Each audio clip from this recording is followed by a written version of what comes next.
everyone, I'm back again with another box from Video Games Monthly. Let's check it out.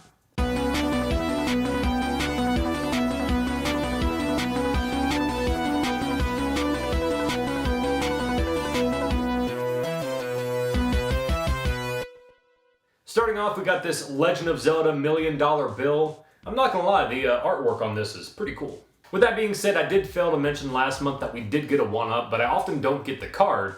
But I did this month, and this first game I'm gonna consider to be the 1-up, which is Tecmo Super Bowl on the Super Famicom.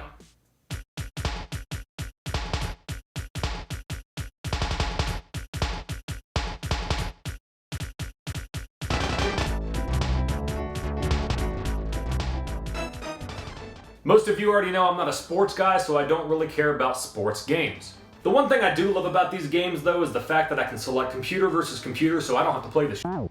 I'm guessing if back in the day you were jonesing for some football and no games were on, you could sit back and enjoy some hot 16-bit football action. Anyway, what team should I pick? I guess I'll go with the Houston Oilers since I live in Tennessee, and if you know, you know. Bet you didn't expect me to know some football history, did you? Let's put them up against the Philadelphia Eagles, since I was born in Pennsylvania. Weather conditions? Let's do snow simply to put the Tennessee Houston Titans at a severe disadvantage. Anyway, how does the game play? Hell if I know.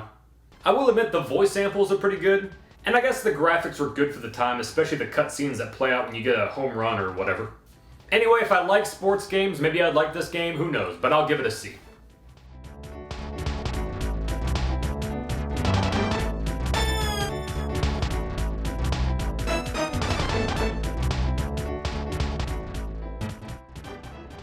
Next up, we got SimCity 2000 on the Famicom.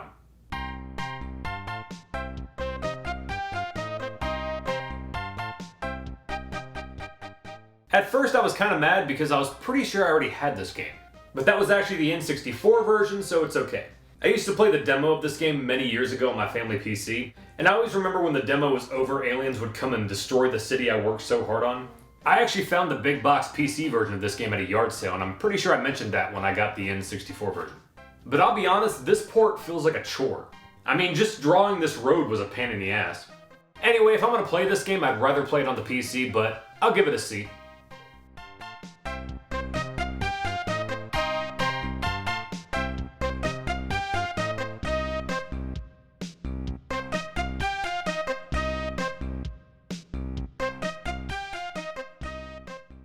Next up, we got Castle Excellent on the Famicom.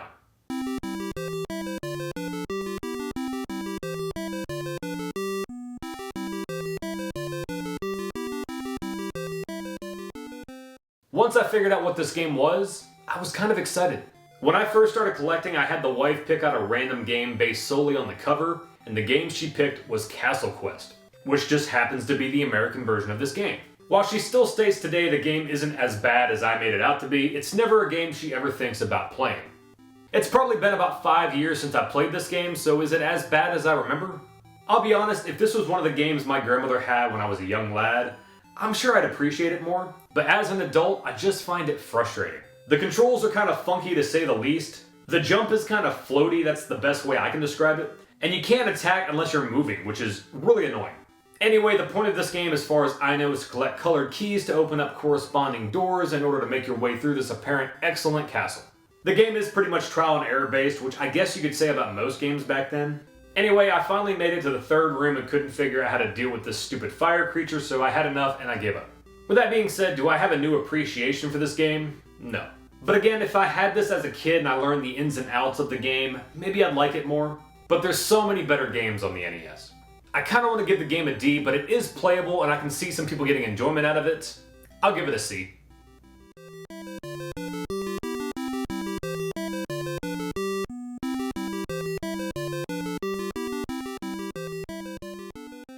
Last up, we got the Tower of Duraga on the Famicom.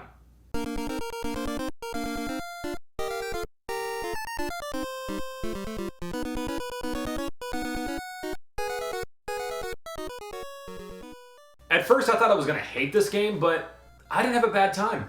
Essentially, you make your way through a maze to find a key that opens the door to a new area. I was kind of confused at first because I thought you were just supposed to avoid the enemies, but in order to attack you have to be constantly pressing down the A or B button. Kinda weird, but whatever.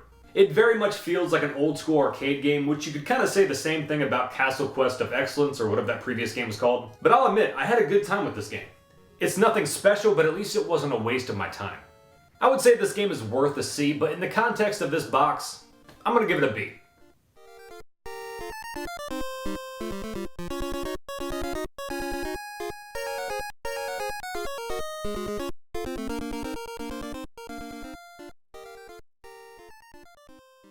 Anyway guys, that gives us a rounded down score of C. Not great, but not the worst. Thanks again for watching guys. You know what to do. Like, comment, subscribe, all that fun stuff, and I'll see you again